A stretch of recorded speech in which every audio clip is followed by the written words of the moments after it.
Hi, brothers and sisters. My name is Doris. I'm going to talk about how to withdraw from the disorderly. In the last chapter, I talked about the new church, the new covenant church, the church of God. The church of God should be worked every day. Remember, in the case of Paul, he was working day and night. At the daytime, he was working. In the night, he was working. And yet, he never depended upon anybody.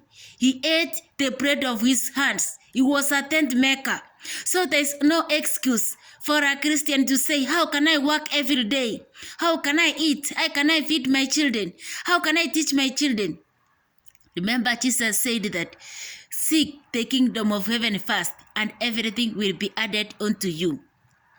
Now we command you, this is Paul talking.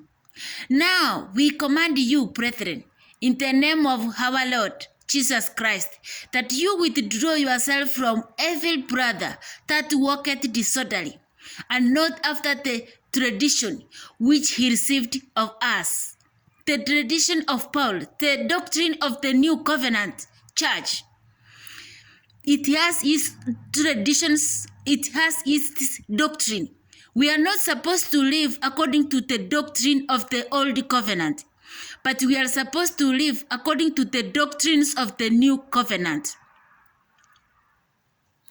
Neither do we eat any man's bread for naught, but wrath with labor and traffic night and day, that we might not be chargeable to any of you. Remember, Paul was working day and night. Sometimes he was preaching at night. Sometimes he was making tents to earn a living to support the ministry. So nothing is excusable. You are free to work for Jesus. Is this Jesus who is going to give you the energy and give you the customers if you are a businessman like Paul, who was a tent maker? Not because we have not power, but to make ourselves an example unto you to follow us. We as leaders, we as preachers, we as evangelists, we as servants of God, we are supposed to be examples of the church. We are supposed to be example to the heathen. We are supposed to live a holy life. We are supposed to be hardworking. We are not supposed to eat the bread of idleness. We are supposed to work with our own hands, and God will bless our work because He's able. For even when we were with you, this is we commanded you, that if any will not work, neither should he eat. If you don't go to work, you are not supposed to eat. Eat the bread of your work, not the bread of idleness. For we hear that there are some which walk among you disorderly, walking not at all, but are busybodies. They are busybodies who say that now I'm starting working for God, now I cannot plant my garden, now I cannot even wash my clothes. That's wrong. Servants of God should work to provide for the family and to provide to the needy. 24 hours, day and night, you are supposed to program yourself. Time to work, time to sleep, time to do the work of God. You are supposed to program yourself. Time for cleaning. Everything should be organized. You are supposed to be an organized person. Everything should be in order, but not loitering, roaming here and here, busybodies, gossiping, idleness, because you are a minister of God.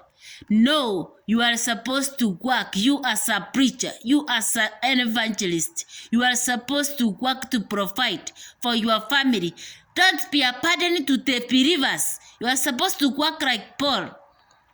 Now them that are such, we command and exhort by our Lord Jesus Christ, that with quietness they work and eat their own bread. Keep quiet, work, and do provide food for your family. Remember, in this case of Corona, many preachers are going angry. Why? They depended upon Christians. They depended upon believers. They never practiced the doctrine of New Covenant, of New Testament, of working to provide for their food. They depended upon church. Now churches are closed. Where are you going to eat, you idler? You busybody, where are you going to eat from? Remember this. We are not people of the Old Testament. We are people of New Testament. And we are supposed to follow the examples of leaders of the New Testament. Now, them that are such. But you, brethren, be not weary in well doing. And if any man obey not our word by this epistle, not that man, and have no company with him, that he may be assumed. Remember, you are going to be assumed. You have become a pardon. You are a preacher, going house to house of Christians, begging for food. It's not good. Forcing Christians to pay school fees of your children, that's not good habit. You are supposed to work to provide. We are not in the Old Testament, whereby Levites were dependent upon the temple, eating fresh from the temple. We are New Covenant people. See the example of Paul. See the example of the New Covenant leaders. We are supposed to work, not to be a burden to Christians. Yet count him not as an enemy, but admonish him as a brother. You are going to be assumed. People are not going to talk to you because you have become a burden to them. But they will not take you as an enemy, but a friend. They rebuke you because you are not following the way of the cross. You are not following the way of Jesus. Remember, the disciples of Jesus were carrying their food.